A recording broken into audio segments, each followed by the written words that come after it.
Alors on vous retrouve en plein centre de Tel Aviv, dans la rue Nachalat Benyamin, dans la rue Rambam plus précisément, qui est pas très loin du Chouk à Carmel, pour ceux qui connaissent, donc le marché de Tel Aviv.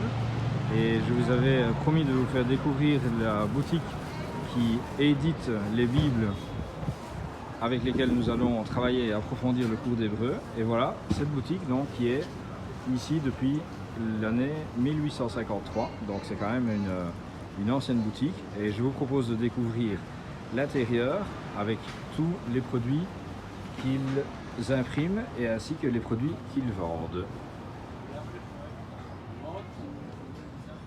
Voilà, donc vous pouvez découvrir ici un échantillon certes restreint de toute la bibliothèque hébraïque. Donc ce que vous voyez ici, il y a des livres qui sont traduits en plusieurs langues, donc en espagnol, en français, en russe, en anglais. Et comme pourra vous le confirmer Rabbi Michael, vous voyez ici un très petit échantillon de toute la littérature religieuse hébraïque. Voilà, donc vous voyez ça, c'est une toute petite partie. Vous voyez à chaque cours la bibliothèque de Rabbi Michael. Et ces livres à lui sont même plus spécialisés, parce qu'ici il y a également des livres d'auteurs, des livres de personnes qui écrivent sur la Torah, qui écrivent sur certains passages de la Bible.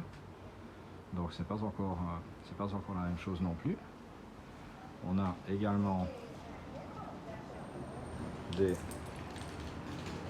ustensiles de Judaïka, donc un produit qui va être présenté qui est le petit chandelier de Shabbat de voyage. Donc on met ce qu'on appelle parmonim. On met deux bougies ici et on peut allumer pour Shabbat. On a des coupes de Kiddush. On a des chandeliers de Shabbat qui sont ici aussi très jolis. La coupe de Kiddush pour le vin, pour la cérémonie de Kiddush du vendredi soir, du Shabbat au soir. Une menorah. Donc vous voyez encore énormément d'ouvrages. On va également trouver au magasin Sinaï ce qu'on appelle des mapot, donc ils vont recouvrir le pain de Shabbat, des mezuzot, des petits essuies quand on fait l'ablution des mains,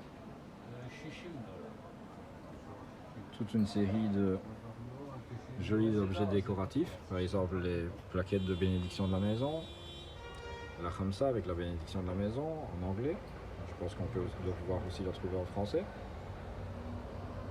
Le fameux fil rouge qui fait peur à tout le monde, mais qui n'est pas magique pour autant. Alors, des petits porte-clés, je vais confirmer, mais avec un petit morceau de parchemin à l'intérieur.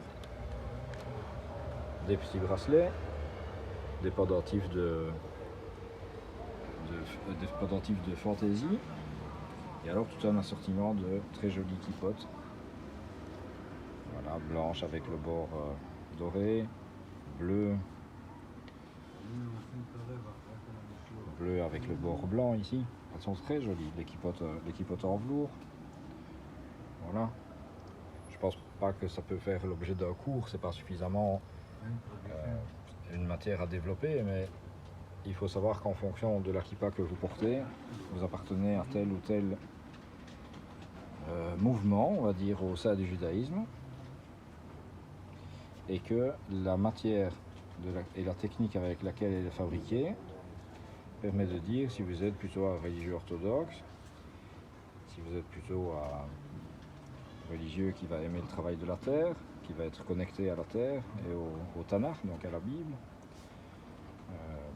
Tout compte fait, c'est vrai qu'il y a peut-être matière à faire un cours avec Rabbi Michael sur les différentes tendances du judaïsme.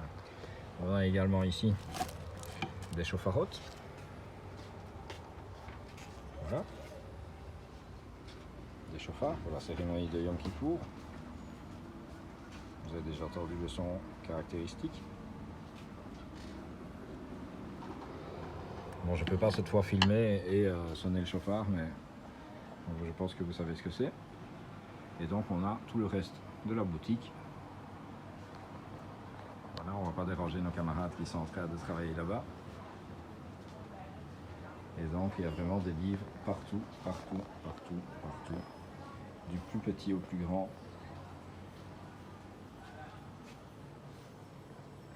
Voilà. Différents courriers qui font l'histoire de la maison. Les talites évidemment au mur. Des éditions plus luxueuses de la Bible également traduites en français, mais qui ne nous permettront pas de retrouver les mêmes numéros de page malheureusement. Donc on va travailler avec ce qui sera présenté sur la petite boutique WhatsApp qui nous permettra de nous y trouver. Ben voilà, on voit ici au-dessus, je ne sais pas si vous voyez bien, mais voilà, on va voir, c'est la photo de l'ancien magasin. Voilà, édition Sinaï, hein, comme la montagne du Sinaï. Voilà. On va dézoomer. Voilà, je pense que je vous ai montré à peu près tout ce que je pouvais. Et on pourra développer plus tard, après qu'on ait commencé les cours de Tanakh,